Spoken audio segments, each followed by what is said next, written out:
dengan yang non alamiah. Saya lanjutkan.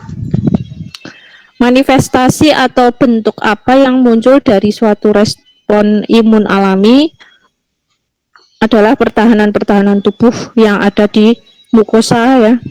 Mukosa itu bisa mukosa kulit, bisa mukosa saluran gastrointestinal, kemudian juga gerakan-gerakan silia. Gerakan silia itu bisa memicu batuk dan juga bersin ya, dan juga ada beberapa reaksi biokimia.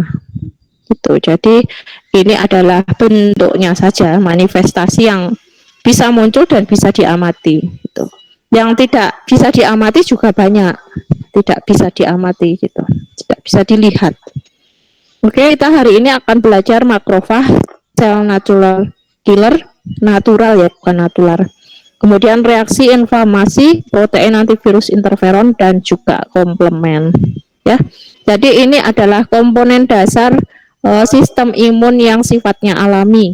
Gitu. Ada 5 ini, ya. Nanti dipahami baik-baik. Kita pertama masuk ke makrofag ya. Makrofag itu apa? Ini bukan makhluk ya, tapi ini sel. Gitu. Kita semua punya makrofag di dalam tubuh kita. Jadi kalau kita lihat, kita amati sel ini punya mulut, ya, punya mulut seperti ini. Ini apa nih yang kecil-kecil ini? Bakteri atau patogennya ya. Gitu. Nah dari karena punya mulut dia bisa mencaplok, yang mencaplok itu memakan. Gitu. Jadi istilah biologisnya memfagosit. Memfagosit itu memakan patogen. Dimakan, kemudian dicerna dan dilisiskan. Nih bentuknya keluar itu udah kecil-kecil, itu sudah mati bakteri atau patogennya ya, dalam bentuk lisis. Gitu.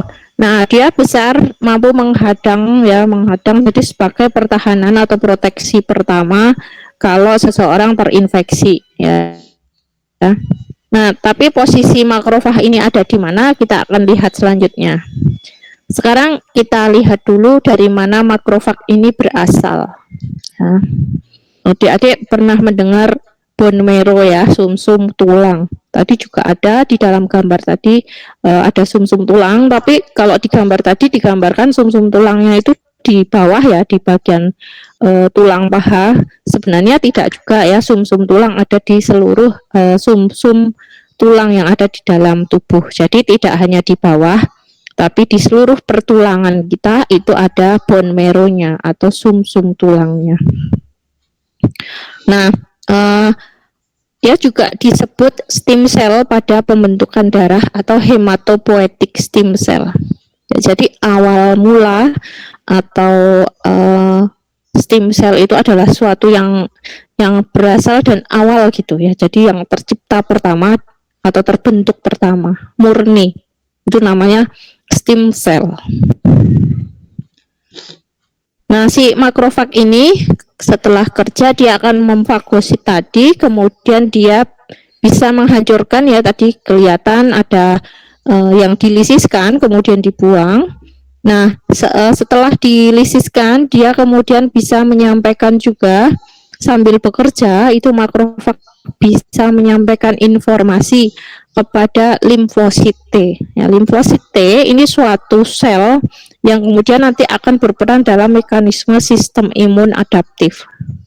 Ya. Jadi dia kerjasama, alami dan adaptif itu kerjasama. Jadi tidak satu persatu ya, sistem imun itu bekerja secara alami, tetapi juga dia bisa memicu atau memanggil sistem imun yang sifatnya lebih adaptif. Ya, adaptif kan kenalan dulu gitu. Nah, cara memanggilnya bagaimana? Dengan mengeluarkan suatu sinyal yang disebut antigen presenting cell.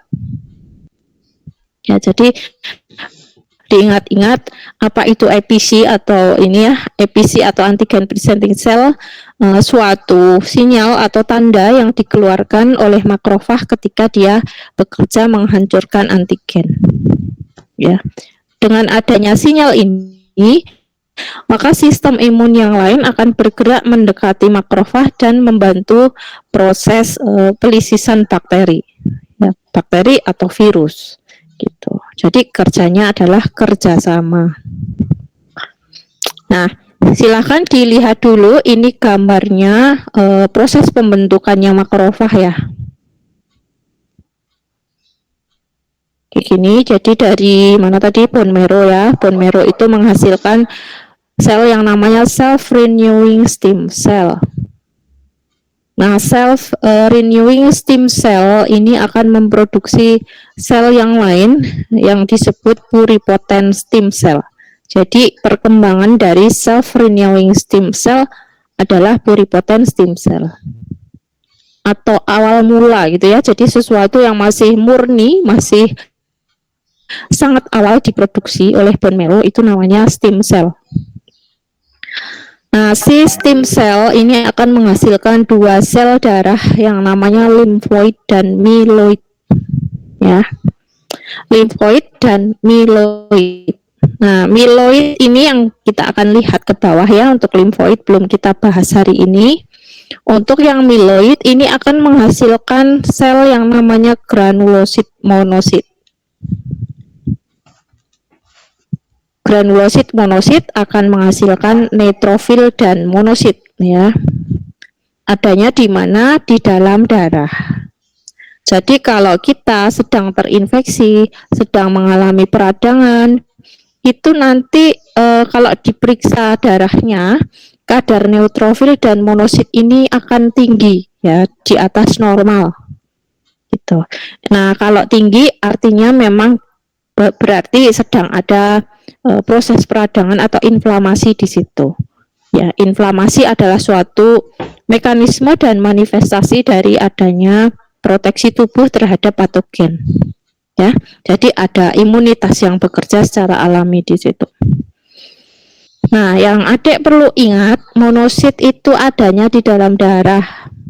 Ketika nanti selnya pindah ke dalam mana jaringan, monosit akan bermigrasi ke dalam jaringan tetapi dalam bentuk yang berbeda, yaitu makrofag.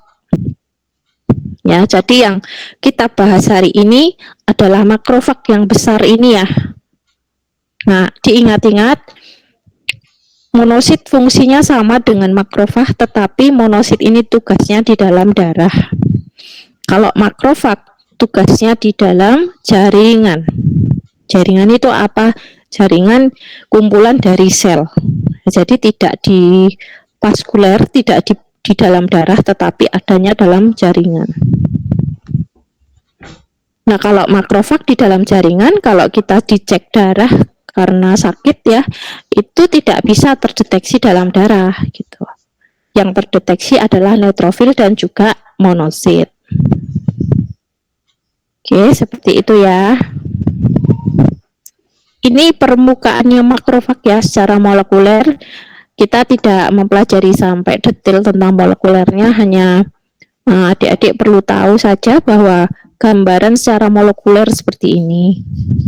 Ini makrofag, kemudian badannya, kemudian di tengah ini yang tadi yang bisa memfagosit ya, jadi mulutnya itu ada di sini, di tengah ini. Kemudian di pinggirannya itu penuh dengan namanya reseptor. Reseptor itu digunakan oleh makrofag untuk mengenali ya, mengenali target maupun antibodi yang lain. Gitu, untuk bisa memanggil. Nah, reseptornya ada reseptor antibodi, reseptornya komplement ya, kemudian reseptornya CD ya, protein-protein yang ada di dalam darah dan di dalam jaringan.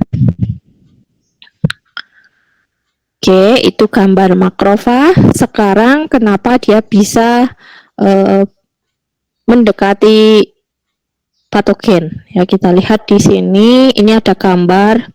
Kenapa makrofag itu kok bisa kenalan dengan yang namanya bakteri misalnya, sehingga bakteri bisa datang dan kemudian setelah dekat bisa dimakan atau dilisis tadi, difagosit ya. Jadi mikrobial komponen ya, mikrobial itu bisa virus ya, bisa kemudian bakteri itu punya materi atau komponen mikrobial ya, biasanya lipid atau peptid atau kemokin ya. Kemudian kalau bakteri ini cenderung ke dinding sel bakteri itu mengandung karbohidrat.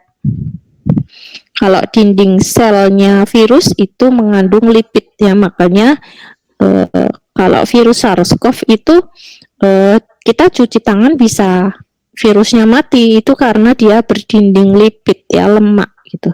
Jadi kita cuci tangan dengan sabun, nanti bisa melisiskan lipidnya. Nah, materi-materi lipid inilah yang dikenali oleh transmembran reseptor. Ya. Transmembran reseptornya siapa? Ya, reseptornya makrofag tadi. Ya. Dia punya reseptor ini. Kemudian bisa menggandeng si karbohidrat dan juga virus ini. Jadi tidak digandeng tetapi didekati, dan kemudian kalau sudah dekat dimakan atau difagosit. Ya, seperti itu. Adanya makrofag di mana? Ada di dalam darah, paru, ginjal, otak, dan hepar. Nah, terus ada peran lain makrofag ya. Kita kenalan sama makrofag dulu. Tadi sudah mekanismenya. Ada peran lain makrofag, yaitu berfungsi sebagai regulasi homeostasis dan remodeling. Remodeling itu regenerasi jaringan. Jadi ketika ada sel yang terinfeksi oleh patogen, kan ada perlukaan ya, ada perusakan jaringan ketika dia terinfeksi oleh virus atau bakteri. Nah, yang rusak itu kemudian bisa diperbaiki karena makrofag ini mengeluarkan suatu enzim yang namanya enzim protease dan growth factor. Ya, di sini ada, nanti bisa dibaca kembali. Jadi dia bisa mengeluarkan protease dan juga growth factor. Ya, jadi bisa sembuh lukanya gitu. Oke, makrofag sudah. Siapa yang mau bertanya sebelum saya melanjutkan ke natural killer? Silakan. Saya tunggu 1 menit. Ada yang bertanya atau tidak? Belum, Bu. Belum. Sebentar ya.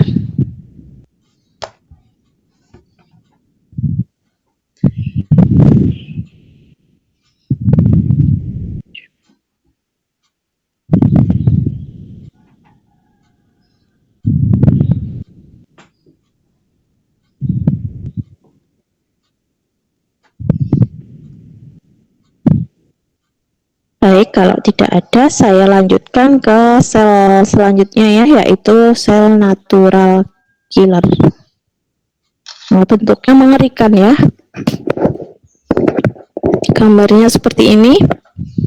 Nah, apa natural killer cell? Nih ya, NK cell kita menyingkatnya. NK cell adalah suatu sel yang fungsinya merusak sel yang terinfeksi virus dan sel kanker dengan cara melisiskan membran sel pada paparan pertama.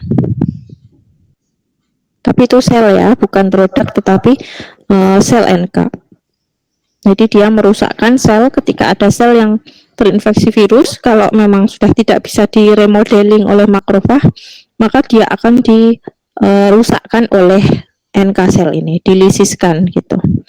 Nah, kalau karena virus ya, tapi kalau karena sel kanker, di sini begitu ada tumor atau sel kanker, maka NK sel ini akan bekerja ya dengan cepat secara alamiah untuk melisiskan. Jadi ini adalah anti cancer alami dari dalam tubuh. Ya. Dia akan segera melisiskan. Kerjanya mirip seperti sel T sitotoksik. Nah, kita belum ke sel T sitotoksik ya, karena masih belajar yang adaptif dulu, yang alamiah dulu. Nah, tapi dia lebih cepat, non-spesifik, dan bekerja sebelum sel T sitotoksik. Oke, itu NK pengantarnya. Nah, kalau kita amati ini ya, ukuran selnya ini jauh lebih kecil dari makrofag ya. Kalau makrofag ada di dalam jaringan, NK lebih banyak di dalam darah. Oke, saya lanjut ya. Nah, ini tadi hanya penjelasan yang tadi bahwa sel NK ini bisa memberikan respon yang cepat pada sel-sel yang terinfeksi virus. Kemudian sel NK memiliki kemampuan untuk melisis target tumor tertentu secara spontan. Ya, jadi secara in vivo maupun in vitro. Tanpa kenalan dulu sebelumnya, tidak perlu melihat itu sel tumor atau sel kanker apa, tetapi NK ini begitu mengetahui ada suatu penyakit atau patogenesis di dalam tubuh itu akan segera bekerja. Ya, itu hebatnya NK sel yang ada di dalam tubuh kita. Kok dia bisa berikatan? Kenapa? Nah, ini target sel tadi ya, secara molekuler seperti ini. Target sel adalah tumornya tadi, ataupun sel yang terinfeksi oleh virus. Nah, dia bisa melisiskan karena punya reseptor. Nah, si siapa nih? NK sel itu punya reseptor namanya NKRP1 atau disingkat CD161. Ya, itu perlu diingat nama reseptornya. Dia bisa berikatan secara spesifik dengan ligan. Ya, ligannya karbohidrat. Gitu. Tapi karbohidratnya siapa? Dia tidak peduli. Ya, makanya disebut alamiah atau non spesifik. Nah, karbohidrat ini merupakan suatu ligan yang ada dalam target sel yang bisa diikat, kemudian kalau sudah terikat maka akan dilisiskan si selnya itu. Lisis itu dihancurkan ya. Begitu juga dengan reseptor satunya yang namanya KIR ya, dia bekerja secara simultan dengan NKRP1-nya tadi ya. Jadi kerjanya dua, yang satu NKRP1, yang dua reseptornya namanya KIR. Ya, kemudian nanti akan terjadi proses inhibisi si target sel. Inhibisi itu hanya menghambat sebenarnya ya. Jadi kalau yang atas ini menghancurkan, kalau yang ini menginhibisi, menghambat apa ya, supaya tumor itu tidak cepat besar. Gitu. Begitu. Oke. Nah, itu yang penting dari NK sel ya, di awal kita belajar ini dulu untuk NK sel gitu. Apakah kemudian sel-sel tumor dan sel kanker ini bisa diatasi semuanya oleh NK sel? Ya tentunya tidak ya, tergantung dari besar dan luasnya target sel ini tadi. Jadi masih tetap akan membutuhkan pengobatan ya untuk kanker dan tumor, meskipun secara alami tubuh kita sudah memiliki makrofag dan juga NK sel. Oke, gitu ya. Jadi adik amati makrofag tugasnya apa? Makrofag tugasnya melisiskan bakteri dan virus, juga patogen-patogen yang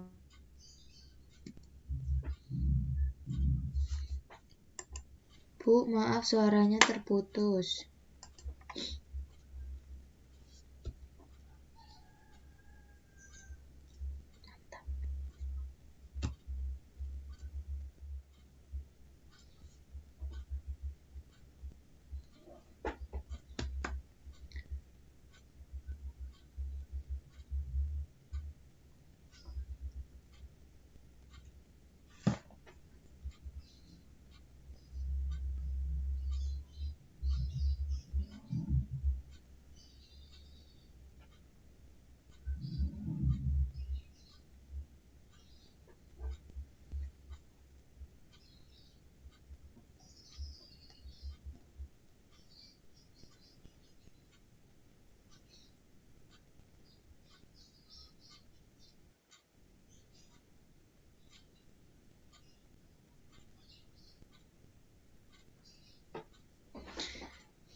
Halo Dek, mendengar suara saya? Bisa, Bu. Oh, iya, maaf ya.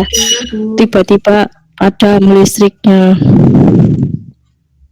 Baik, saya lanjutkan.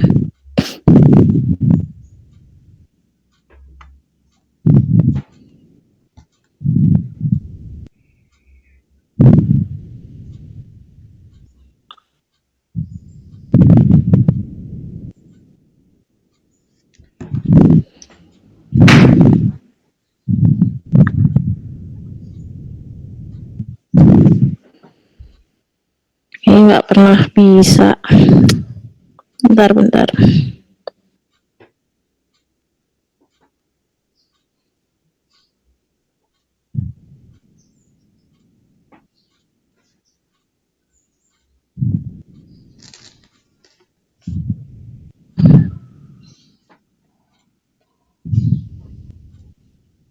Tadi sampai sini ya.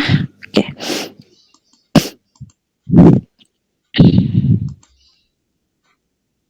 Sudah terlihat belum? Sudah ya? Sudah, Bu. Baik. Saya melanjutkan, tadi kita sampai ke natural killer ya. Tadi saya tuh ngomong sendiri tapi ternyata mati itu modemnya ya. Jadinya sampai mana tadi? Ini tadi adik sudah sempat menyimak pembicaraan saya belum untuk sel NK ini? Sudah, Bu. Tadi sampai itu tidak semua kanker bisa diatasi sama NK sel, tergantung luasnya. Ini sudah ya? Sudah, Bu. Oke. Nah, untuk NK sampai itu, apakah ada yang ingin ditanyakan sebelum saya melanjutkan ke mekanisme imun yang lain? Jadi, sistem imun alamiah ini kerjanya hanya sebagai ini ya, bukan kemudian semua bisa diatasi dengan sistem imun alamiah. Jadi, untuk mengatasi patogen atau kanker dan yang lain sebagainya, sistem imun alamiah tetap bekerja sama dengan sistem adaptif yang lain gitu. Oke, saya melanjutkan ke tahap berikutnya, sistem imun yang namanya inflamasi atau peradangan. Sistem imun adalah suatu mekanisme ya. Jadi kalau yang tadi itu ada selnya, kalau ini adalah bentuk atau suatu kegiatan yang berperan sebagai imunitas alamiah ya, namanya inflamasi atau radang. Nah, bagaimana proses radang ini bisa terjadi dan kenapa harus melalui proses peradangan, kita bisa lihat ya. Radang itu harus terlampaui dulu supaya jaringan yang rusak ini bisa menjadi sembuh. Ya. Tapi radang juga tidak spesifik hanya untuk infeksi mikroba tertentu ya. Bisa karena infeksi mikroba, bisa karena virus, bisa juga karena cuaca ya, perubahan cuaca, kemudian juga bisa karena trauma.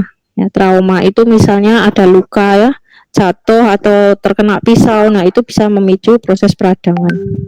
Kemudian kena minyak panas, nah itu juga akan timbul proses inflamasi. Nah, inflamasi itu secara alamiah akan terjadi, maka disebut sistem imun alami. Radang ada dua, yaitu akut dan kronis ya. Kalau akut itu terjadinya cepat, beberapa jam sampai beberapa hari.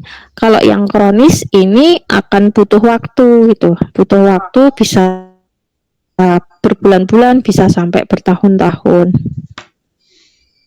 Contohnya apa ya inflamasi yang sifatnya kronis ya? Contohnya inflamasi karena hepatitis misalnya ya, hepatitis B yang kronis itu akan menimbulkan inflamasi yang kronis juga. Jadi ketika awal dia terinfeksi oleh virus hepatitis B, akan terjadi inflamasi akut.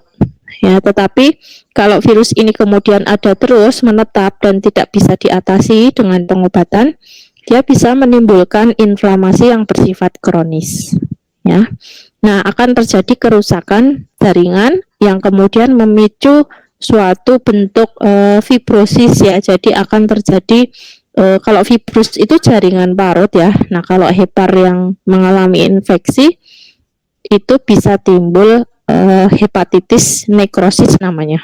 Ya, jadi akan terjadi pengerasan organ hepar yang disebut nekrosis. Ya, nah itu perlu waktu bertahun-tahun untuk bisa timbul nekrositas seperti itu. Ini kalau kita lihat macam inflamasi dibedakan dari rangsang, waktu, tanda utama, eksudat dan prosesnya ya. Kalau yang radang akut itu rangsangnya hanya sebentar. Kalau yang radang kronis bisa menetap. Kemudian untuk waktu jam per hari. Kemudian untuk yang kronis bisa minggu sampai bulan ya atau bertahun-tahun.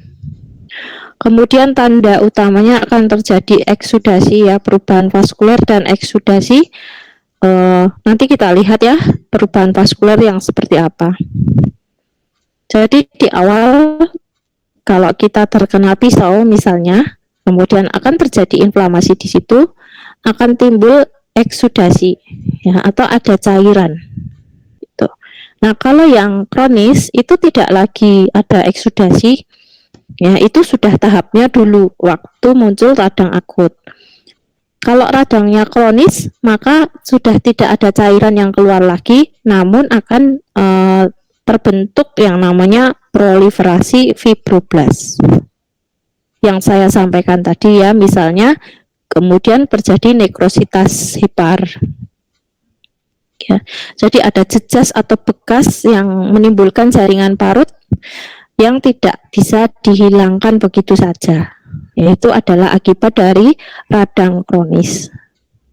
Kalau pasien terinfeksi tuberkulosis juga seperti itu mekanismenya ya. Karena inflamasi pada TBC itu menyerang paru dan prosesnya biasanya kronis, maka bisa menimbulkan kerusakan paru atau timbulnya fibrosis pada paru. Nah, jadi ada dampak bawaan atau dampak ikutan secara patogen itu seperti itu. Kemudian apa saja yang akan keluar di dalam darah kalau kita cek darah ya. Kalau misal kita mengalami radang akut, itu yang lebih banyak keluar adalah neutrofil ya, atau kita kenal dengan istilah polimorfonuklear atau disingkat PMN. Kemudian kalau yang radang kronis yang lebih banyak keluar adalah limfosit ya, atau monosit. Nah, seperti itu ya. Prosesnya dapat mereda atau eliminasi aksi Kalau yang akut, kalau yang kronis ini respon akutnya atau dampak akutnya ini tidak hilang gitu, sehingga timbul perpanjangan penyakit atau perpanjangan inflamatori. Tuh. Nah, ini maksudnya respon akut tidak mereda. Maksudnya adalah hal-hal yang terjadi pada keadaan akut tadi tidak bisa diatasi dengan pengobatan. Seperti itu. Nah, kita lihat stimulus atau penyebab ya, penyebab yang bisa menyebabkan inflamasi bersifat akut itu bisa bakteri, virus, parasit ya, kemudian jaringan-jaringan nekrosis akibat trauma ya, jejas fisik kimia, kemudian benda asing, dan juga reaksi imunitas. Kemudian kerusakan bisa terjadi dengan durasi yang singkat dan terjadi pengeluaran cairan serta terjadi migrasi polimorfonuklear. Ini yang akut ya, kita lihat sebentar. Akut itu gambarannya seperti apa ya. Ini adalah gambar pembuluh darah. Adik lihat ya, sebelah kiri itu kalau normal ya, arteriola dan venul. Arteriola itu arteri, warnanya merah ya. Kalau venul itu vena. Nah, itu kalau normal kondisinya seperti itu. Tapi ketika terjadi inflamasi akan terjadi hipervaskularisasi atau pelebaran pembuluh darah.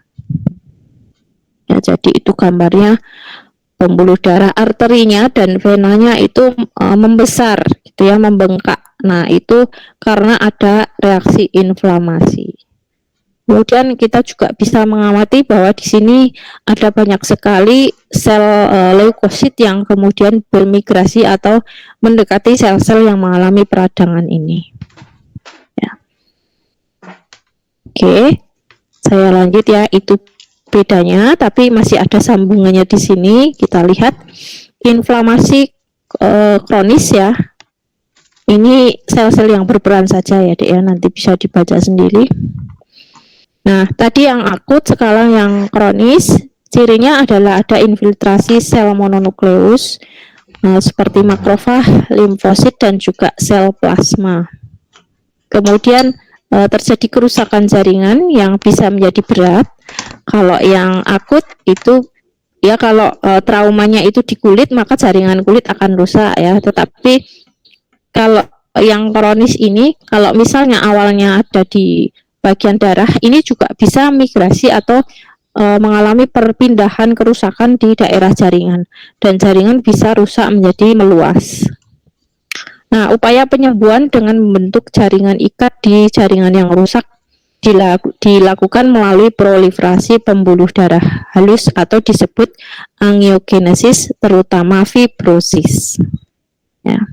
Tadi saya sebutkan bahwa pada peradangan kronik bisa timbul jejas atau bekas atau fibros, ya, seperti yang saya sebut jaringan parut tadi. Kemudian radang kronik primer, beberapa keadaan yang dapat menyebabkan etiologi atau menjadi etiologinya adalah infeksi virus, mikroba persisten, ya, pajanan yang lama terhadap agen yang berpotensi toksik. Kemudian penyakit autoimun, kita juga akan mempelajari penyakit autoimun, tapi tidak di pertemuan hari ini ya. Kemudian penyakit-penyakit yang spesifik secara etiologi tidak diketahui, dan juga penyakit granulomatosa primer. Nah, jadi penyebabnya cukup banyak. Nah, virus ini juga belum tentu dia menyebabkan radang kronis ya. Ada virus yang hanya menyebabkan inflamasi yang singkat ya, ringan seperti itu. Influenza misalnya ya itu ringan sih. Yang berat adalah dampak dari influenzanya itu ya, kadang-kadang bisa menyebabkan sesak napas dan yang lain sebagainya. Infeksi oleh virus SARS-CoV juga demikian ya. Nah, virusnya barangkali virusnya sudah mati gitu ya karena diberi antivirus, tetapi dampak dari inflamasinya yang bisa menjadi panjang dan merusak organ-organ paru misalnya seperti itu. Itu ciri peradangan. Sekarang silahkan dilihat, ini adalah tahap inflamasi. Yang pertama adalah masuknya antigen ke dalam jaringan. Antigen itu patogennya ya, patogen itu punya antigen yang kemudian akan dikenali oleh sistem imun yang adaptif di dalam tubuh ya.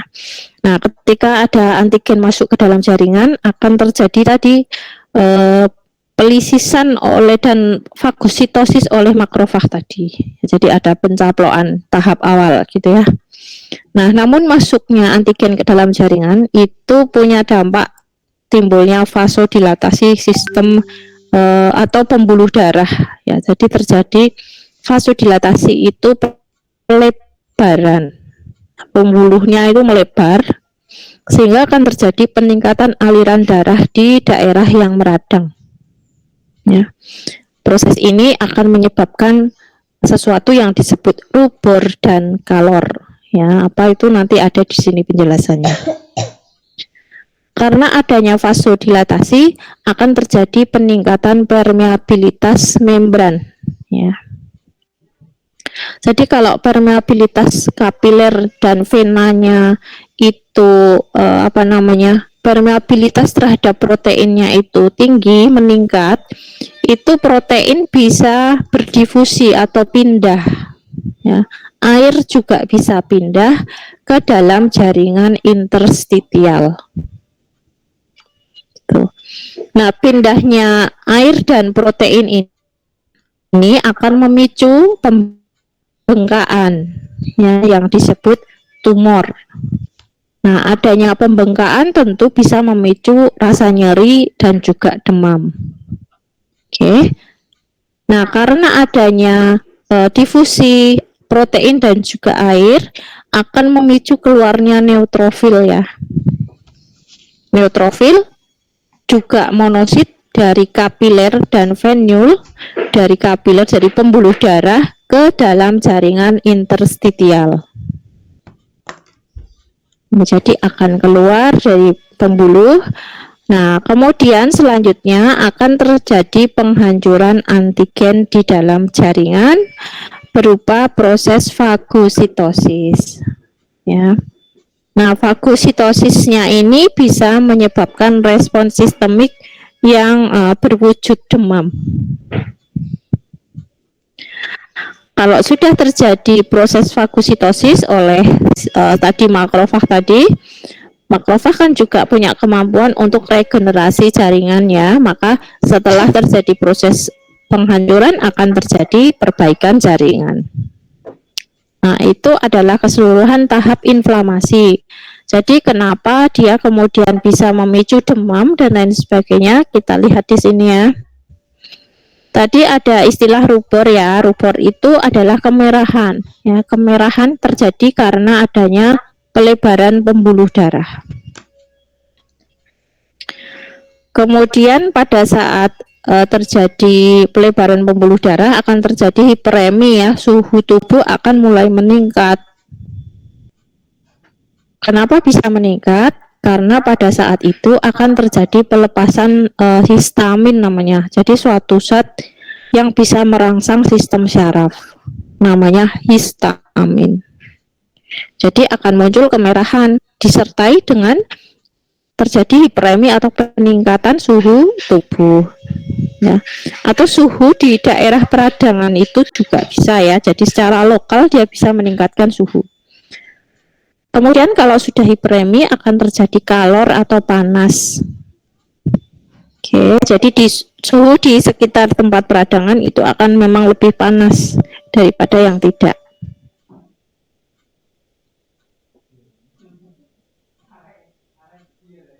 Kemudian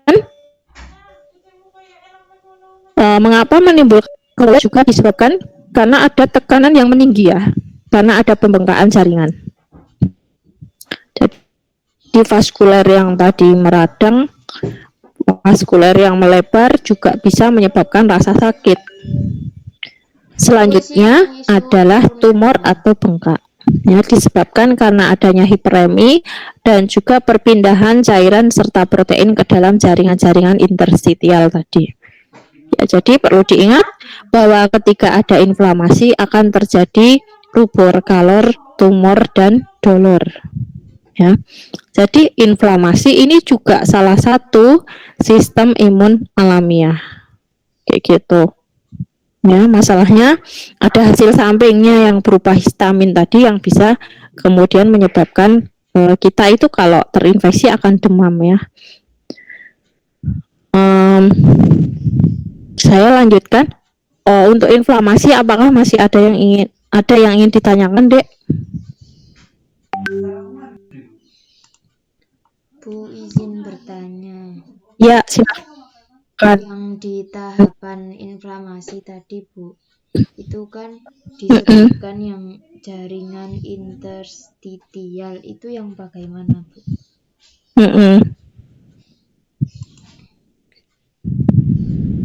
Sebentar.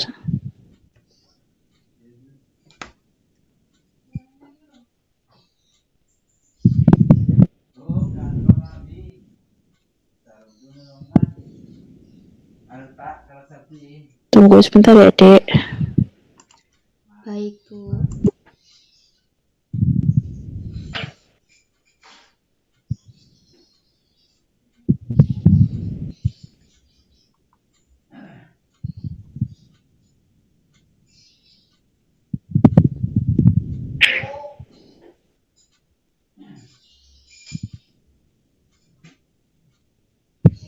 Sebentar, saya ngurusi anak sekolah sebentar.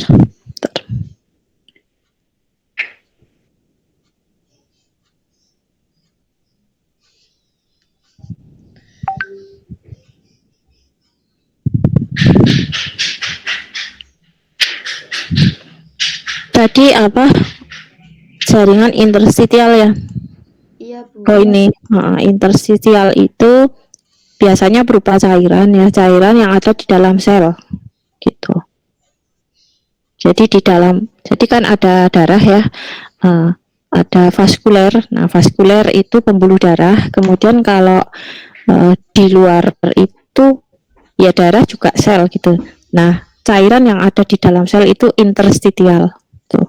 Jadi misalnya pada sel apa gitu ya, misalnya sel kulit itu juga ada bagian interstitialnya. Sel-sel paru misalnya itu ada bagian interstitial yang isinya itu air sebenarnya, cairan gitu. Kalau yang di luar sel itu ekstra ya, interstitial kayak gitu. Seperti itu Mbak kira-kira. Baik, Bu, terima kasih. Sama-sama. Ada lagi? Kalau ada, tadi inflamasi sudah ya. Masih ada 2 yang kita bicarakan. Selanjutnya adalah interferon. Nah, tadi di awal kita berbicara tentang makrofag. Ya, makrofag adalah suatu sel ya, ada bentuknya gitu. Kemudian ada sel juga natural killer ya, itu juga sel ya. Kemudian yang berupa mekanisme adalah inflamasi ya, tidak sel ya, tetapi suatu bentuk ya, bentuk apa ya, mekanisme imun yang disebut radang atau inflamasi. Nah, sekarang yang kita bicarakan adalah interferon ya. Interferon ini juga bukan sel ya, bukan juga mekanisme gitu.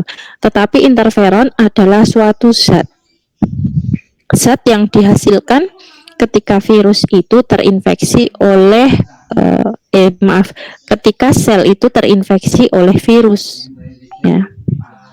Jadi kayak hasil samping gitu, akibat sel itu terinfeksi virus, dia akan mengeluarkan suatu zat yang namanya interferon.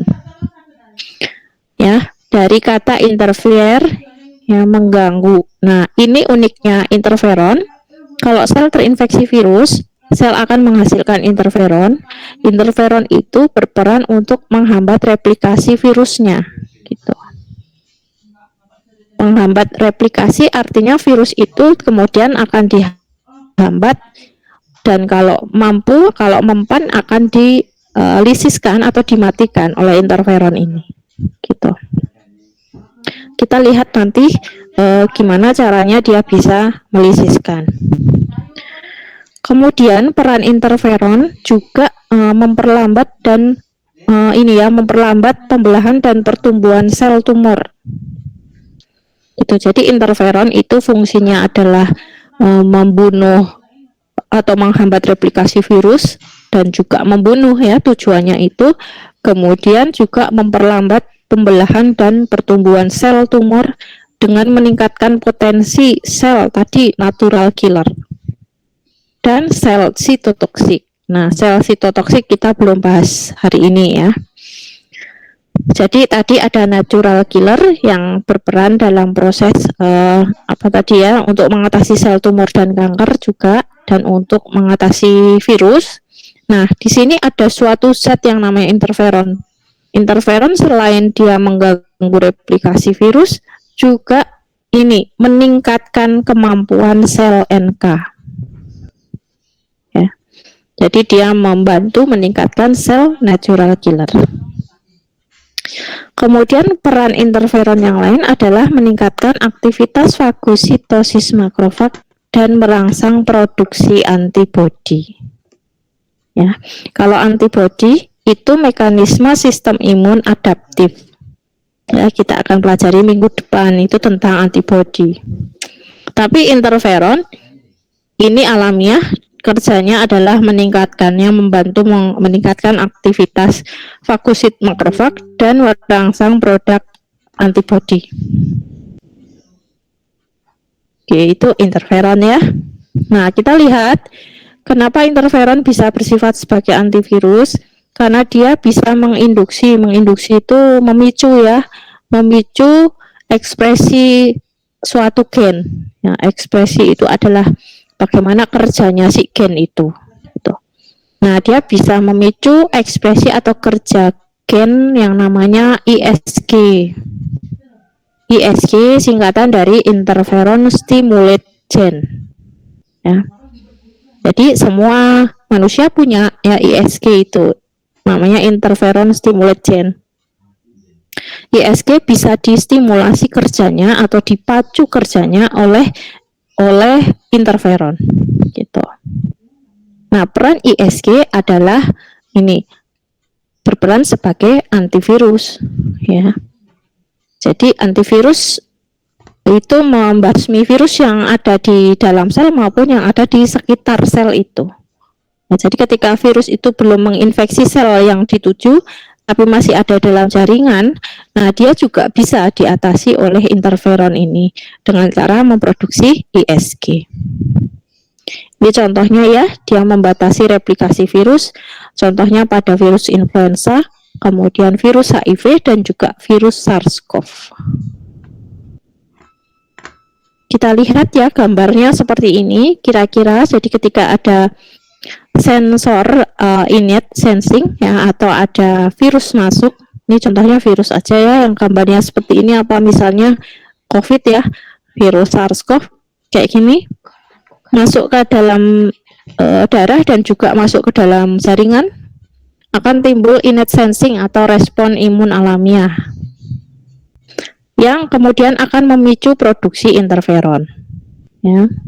Lalu interferon akan memacu kerja ISG. ISG tadi apa? Interferon stimulate gen. Dia suatu gen ya. Gen itu bisa kemudian berperan sebagai antivirus. Ya, jadi seperti itu kerjanya. Antiviral state bisa bekerja menghambat virus yang ada di dalam darah maupun ada di dalam jaringan. Ya, jadi muter seperti itu. Oke, itu interferon. Ini tipe interferon ya, ada alfa, beta, dan gamma.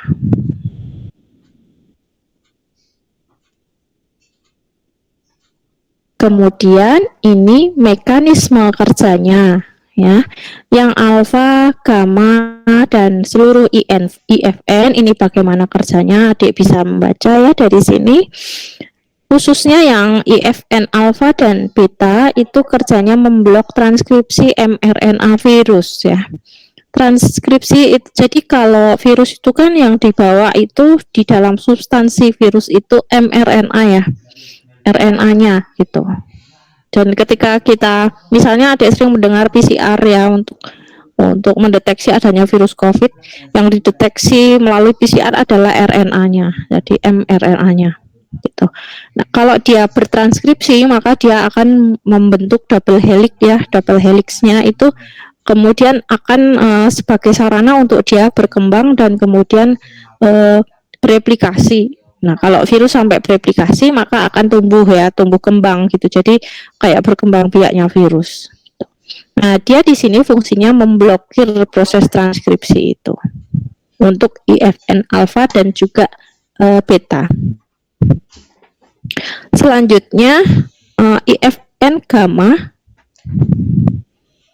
itu bekerjanya meningkatkan molekul ya, meningkatkan suatu molekul yang namanya MHC itu dari APC itu antigen presenting cell yang tadi disebut ketika kita belajar makrofag tadi. Jadi dia hanya berperan untuk meningkatkan saja kerjanya MHC yang dihasilkan oleh APC tadi. Kemudian meningkatkan kemampuan makrofag untuk tahan terhadap infeksi virus dan membunuh sel lain jika terinfeksi. Jadi boleh dikata IFN ini kerjanya adalah mensupport makrofag, ya, supporting, jadi melindungi makrofag supaya makrofag ini menang gitu kalau melawan virus.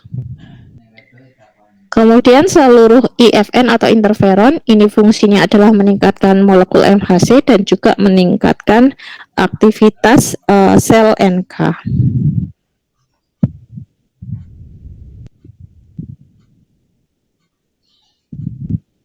Selanjutnya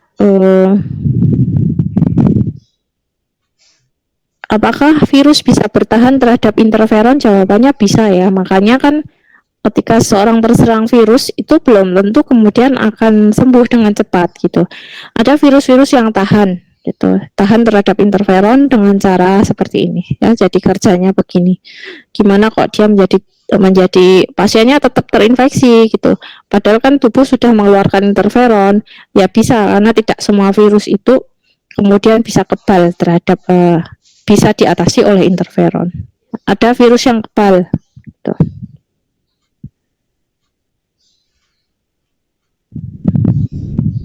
Tadi mungkin ada yang ini ya, ini MHC ya. MHC itu kayak kalau kepanjangannya Mayor Histocompatibility Complex. Mayor Histocompatibility ya, kompleks molekul gitu. Jadi suatu molekul yang dihasilkan oleh APC. Oke, ini sudah. Ini sama. Kemudian, nah ini ada yang mau bertanya tentang interferon? Bu, saya izin bertanya. Ya, silakan Mbak. Itu tadi Bu, perbedaannya ISG sama interferonnya Bu. ISG sama interferon. Oh, ini ya. Iya. Oke, baik. ISG itu interferon stimulate gen. Jadi dia bukan interferon, Mbak, tetapi suatu gen yang kerjanya itu bisa distimulasi oleh interferon. Gitu. Kalau interferon adalah produk ya, produk hasil ketika sel itu terinfeksi oleh virus. Gitu. Nah, ISG adalah gen. Gen itu kita semua punya secara genetik ya, punya gen, punya DNA yang tugasnya menyandi kerja suatu enzim disandi kerjanya. Nah, kalau dalam hal ini ISG itu perannya sebagai antivirus, Mbak. Gitu. Jadi meningkatkan kerja dan dia memang punya kemampuan secara langsung sebagai antiviral. Begitu. Jadi kalau ada pasien terinfeksi ya, misalnya inflamasi, kemudian dikasih obat interferon, atau misalnya pasiennya sakit apa yang kasih interferon tuh, hepatitis itu juga diberinya interferon. Nah, interferonnya ini tujuannya untuk menstimulasi ISG gitu. Seperti itu kira-kira Mbak. Baik Bu, terima kasih. Oke, sama-sama. Oke, kalau interferon tidak ada yang bertanya lagi. Kita lanjut bagian terakhir dari sistem imun alamiah, adalah yang disebut komplement. Ya. Jadi yang berupa zat itu interferon dan komplement ya. Gitu. Sistem imun alami yang berupa sel adalah makrofag dan sel NK. Gitu. Kalau yang berupa zat atau produk itu adalah komplement dan tadi interferon. Kalau yang berupa manifestasi atau suatu pekerjaan atau bentuknya itu adalah inflamasi. Gitu. Itu yang perlu diingat-ingat itu ya. Komplement itu apa? Komplement itu protein. Ya, protein yang ketika diaktifkan oleh proses-proses inflamasi ini bisa memberikan proteksi ya, atau perlindungan. Itu jadi dalam tubuh secara alamiah ada protein yang perannya itu juga melindungi dari infeksi gitu. Nah, komplement ini juga meningkatkan ini berperan sebagai opsonin ya. Opsonin itu adalah suatu zat yang meningkatkan proses fagositosis. Nah, fagositosis oleh siapa? Baik oleh makrofag ataupun oleh monosit ya, di dalam darah. Kemudian dapat menimbulkan lisis bakteri dan parasit. Nah, aktivitas ini disebut membran attack kompleks. Ya, jadi proses pelisisan bakteri maupun parasit yang dipicu oleh komplement disebut MAC atau membran attack kompleks. Nah, selanjutnya ini definisi saja. Jadi karena komplement itu secara apa ya? Dia prakteknya ada di mana sih gitu ya. Komplement itu prakteknya itu ada di dalam darah ya, atau di dalam cairan, maka disebut komponen humoral. Itu bukan komponen seluler, tapi ada di dalam darah maupun cairan yang ada di dalam tubuh. Namun dia bukan imunoglobulin ya. Kalau imunoglobulin itu juga humoral ya, adanya di dalam darah atau di dalam cairan. Namun imunoglobulin ini bersifat adaptif. Ya, kalau yang komplement ini bukan adaptif tapi alamiah, gitu.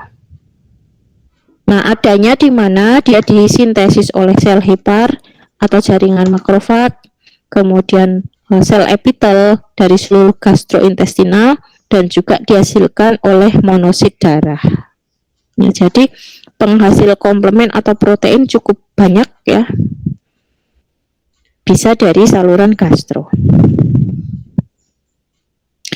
Protein yang sebagai komplement itu nomornya itu dari C1 sampai C9.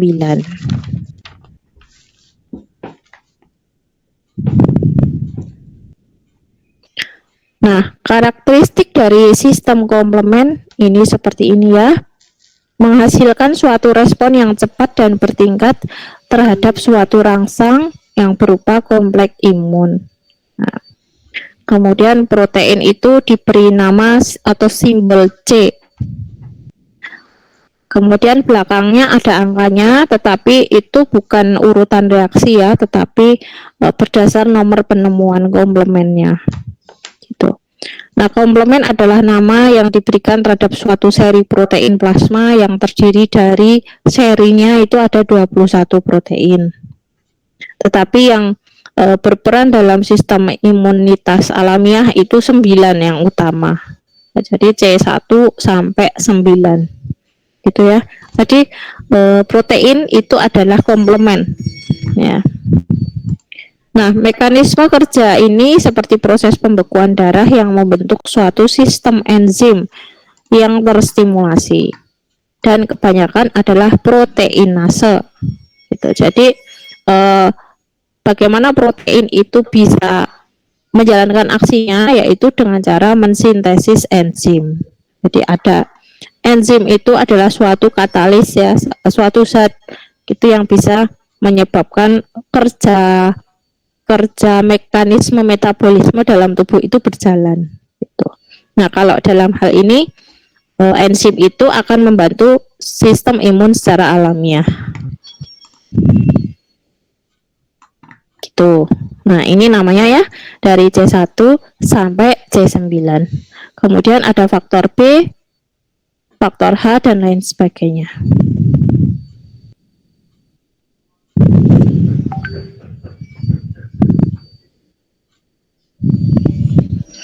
Kemudian adik bisa membaca dari sini komplement ini fungsinya apa saja ya, menghancurkan membran bakteri, melepas bahan kemotaktik ya. Nah, ini namanya tadi sudah saya sebut ya, mulai dari C1 sampai C9. Lalu jalurnya reaksi itu ada jalur secara klasik dan alternatif. Nah, ini hanya kalau klasik itu yang khususnya tentang bakteri dan bakteri sama virus. Ya. Kalau yang alternatif itu di luar bakteri dan virus. Jadi komplement ini protein ini juga kerjanya itu secara berbeda-beda gitu. Jadi protein nomor sekian sampai sekian itu berperan dalam jalur klasik, kemudian yang lain berperan dalam jalur alternatif. Kita lihat ya, untuk yang klasik tadi ya, klasik atau intrinsik itu biasanya untuk yang infeksi karena virus atau bakteri. Nah, kalau yang alternatif seperti ini, komplement jalur alternatif itu yang aktif melalui C3 ya. Pencetusnya siapa? Endotoksin, simosan, kemudian IgA, dan juga bisa ular ya.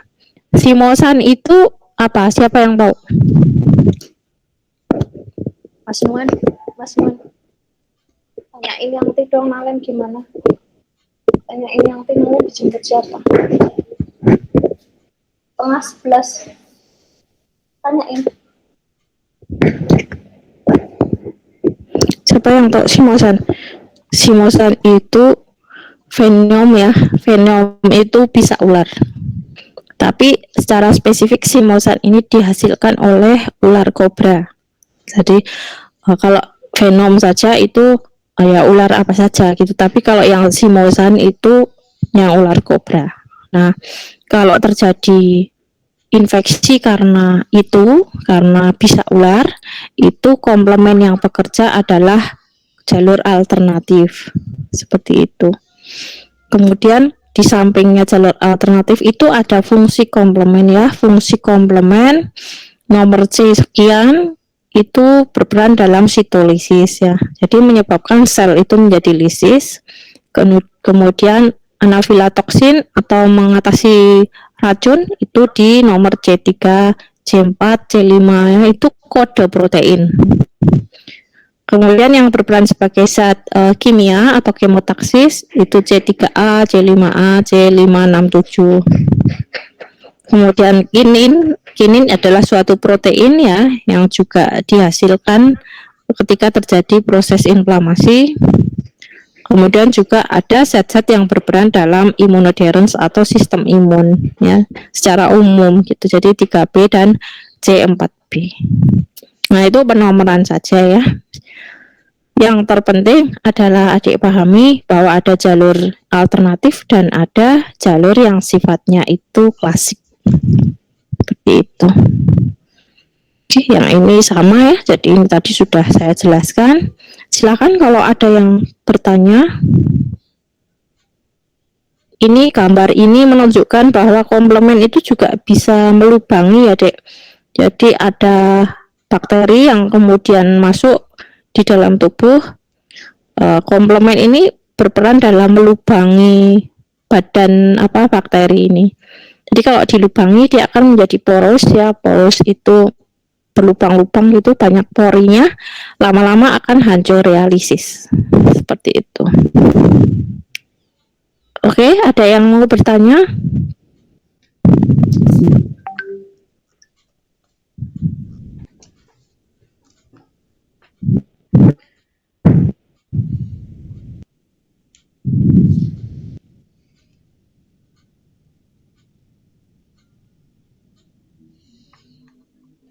Baiklah, kalau tidak ada yang bertanya, mungkin adik perlu mempelajari ini lagi ya, lebih dalamnya seperti apa. Silakan nanti diulang kembali untuk dibaca kembali. Kemudian saya akan kirimkan tugas untuk adik pilih satu saja, kemudian submitnya di dalam Google Classroom ya, maksimal jam 5 sore.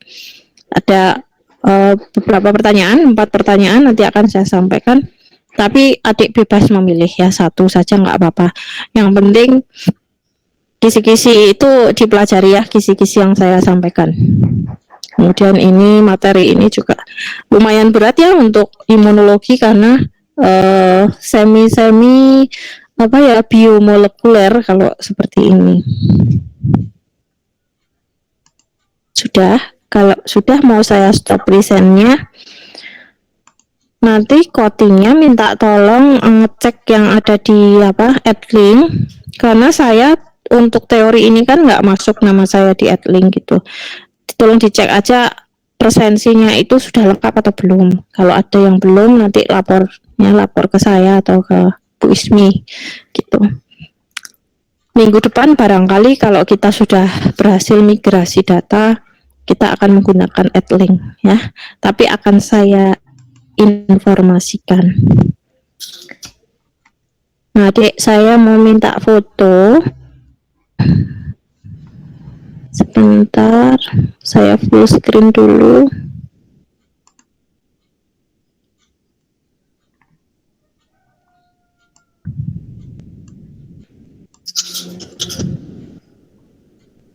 Oke, saya foto ya. 1, 2, 3. Oke, terima kasih. Hari ini sudah bersama saya untuk mengikuti mata kuliah imunologi pertemuan kedua. Kita akan sambung lagi untuk pertemuan minggu depan, itu sistem imun yang adaptif ya, atau yang non alamiah. Silakan mungkin bisa belajar membaca-baca dulu tentang sistem imun yang sifatnya adaptif tadi ya, vaksin, kemudian imunoglobulin, kemudian